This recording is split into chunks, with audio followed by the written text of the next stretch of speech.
Assalamualaikum warahmatullahi wabarakatuh. Kenalkan, nama saya Andika Purnamansyah. Sini saya akan menjelaskan tentang bagian-bagian dan sistem dari mesin diesel. Sini saya akan menjelaskan tentang OHC diesel. Apa itu OHC?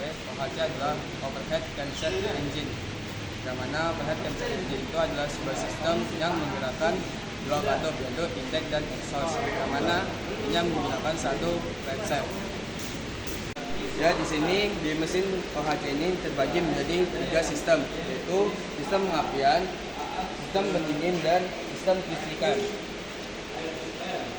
Adapun komponen-komponen sistem pendingin yaitu selang radiator, tutup radiator, upper tank, sirip radiator, lower tank, dan juga kipasnya.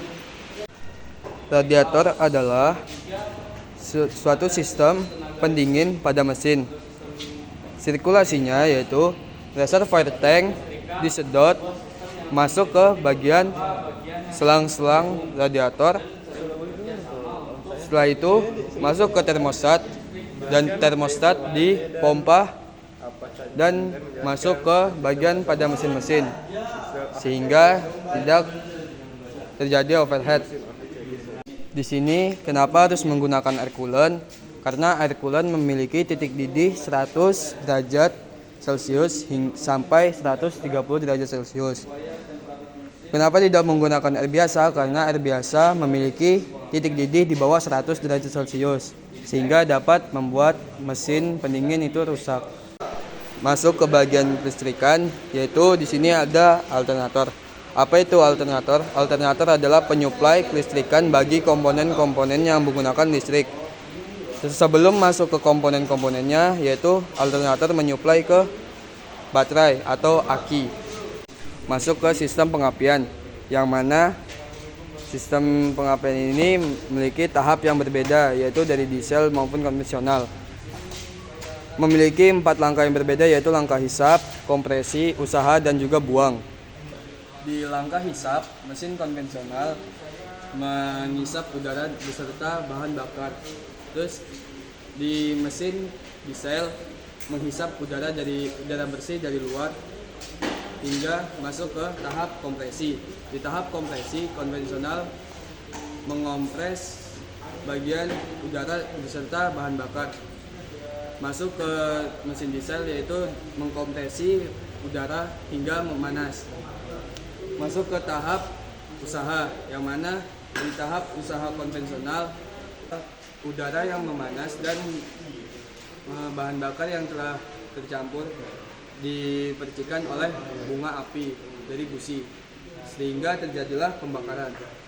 Di mesin diesel, udara yang memanas disuntikkan dengan bahan bakar sehingga terjadilah pembakaran. Masuk ke tahap buang. Di mesin konvensional, tahap buangnya intake tertutup dan katup buang terbuka. Begitu juga dengan mesin diesel. Ini adalah komponen yang bernama dipstick. Dipstick ini digunakan untuk mengetahui batas maksimum pada oli, kurang maupun lebihnya. Cara mengetahuinya yaitu di sini ada 2 titik pada dipstick, yaitu yang di bawah yang untuk mengetahui itu low dan up-nya. Batas maksimum pada oli yaitu berada di tengah-tengah dipstick.